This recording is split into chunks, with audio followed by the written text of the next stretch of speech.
Just before the break, I spoke with Alvin Bragg about a recurring subject matter on this show: prosecutor accountability. Sometimes the people who are fighting against prosecutorial accountability are the prosecutors themselves.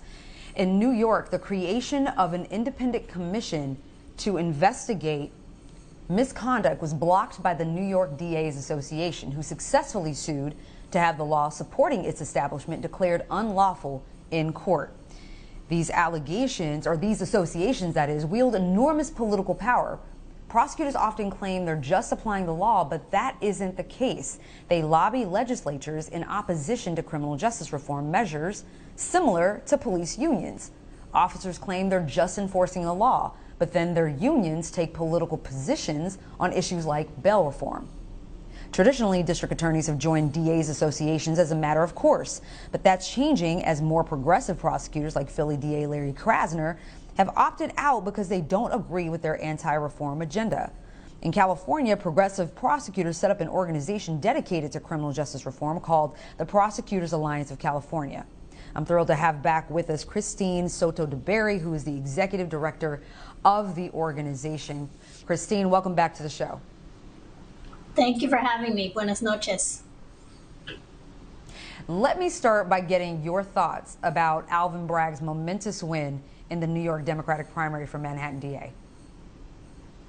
It's really exciting to know his background and see him win in one of the largest prosecutors' offices in the country, and to be the first African-American man to hold that seat. Both just bring great promise for Manhattan and for the entire city of New York. It's really a monumental win. Now, the membership of the Prosecutors Alliance is made up of progressive prosecutors like Chesa Boudin and George Gascon. Your organization is based in California, but do you think Alvin Bragg fits the definition of what a progressive prosecutor is? Certainly much of his agenda would fall into that category. And what I think is really important about is not so much the label of a progressive prosecutor, but more the reform and the work that they are going to bring to the office. And Mr. Bragg promises that those are the things he intends to do in Manhattan. And I think that New York is excited and in need of that. There's, just as there are in all the major cities, massive racial disparities in New York and in Manhattan in particular. And to unravel that requires a courageous leader, somebody that's going to look differently at the cases that are brought to them by the police department and turn many of those away, or look for alternatives that are less punitive and more effective at resolving the issues than the traditional approach. And Mr. Bragg has a great background for that. I'm excited to see what he'll do, and we'd be eager to support him. Your organization was set up as a counterpoint now to DA associations. For those who may be unaware, explain why that's necessary. Well, so in every state, there is a traditional status quo association for prosecutors. And part of their job is to train prosecutors in the local jurisdictions to changes in the law and how to effectively move cases.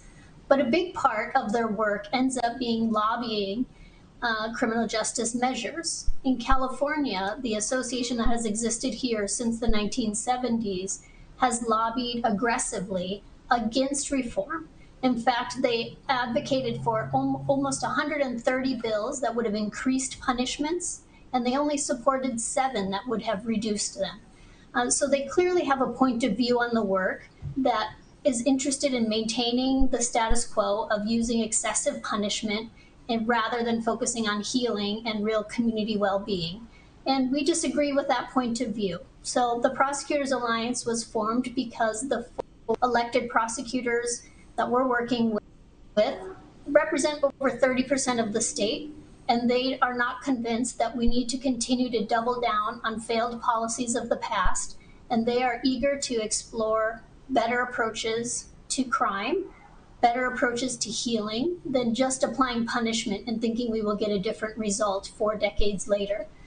So it's been really interesting to exist in this space alongside a very punishment-focused prosecutors organization, and to be able to highlight that it's a myth to suggest that everybody in these professions is opposed to reform, It's a myth to say that public safety cannot be achieved by reforming our system, and that we can in fact hold both of those truths equally. What are some other actions that the California DA's Association has taken to upend criminal justice reform in the state, and also to undermine the position of elected prosecutors like George Gascon and Chesa Boudin? So in addition to lobbying for harsher punishments, they have taken positions on ballot measures, voter initiatives in the state. They have helped formulate those measures to try and roll back earlier reforms. And more recently, the California District Attorneys Association joined with an amicus brief in a lawsuit suggesting that DA Gascon should not be able to use his discretion in how he applies enhancements in his jurisdiction. A very unusual step. Prosecutorial discretion is seen as the hallmark of the profession and something that even conservative DAs work hard to protect. But in this instance, they stepped out because they are adamant that we should not move towards less excessive punishments, and they took the unusual step of joining a lawsuit. Now, Cristine, tell me more about your organization and what initiatives you're taking to lessen the power of these groups and support progressive prosecutors. So a big part of what we're doing is trying to disrupt the myth that public safety and reform are incompatible with one another. The prosecutors that we work understand that many reforms make us safer, that the current approach has not done what it was promised to do. What we have done is punish people, we've taken away their lives, we've disrupted communities, particularly communities of color, and destabilized them rather than bringing them to greater safety. And the prosecutors we're working with understand that there are much more elegant solutions to crime than excessive punishment. And that if we would actually focus our resources on healing for both the individual that caused the harm and the person that was harmed, we would have greater, more lasting safety than we do by trying to punish our way there. All right, Executive Director of the Prosecutors Alliance of California, Cristine Soto DeBerry, thank you again for coming back to the show.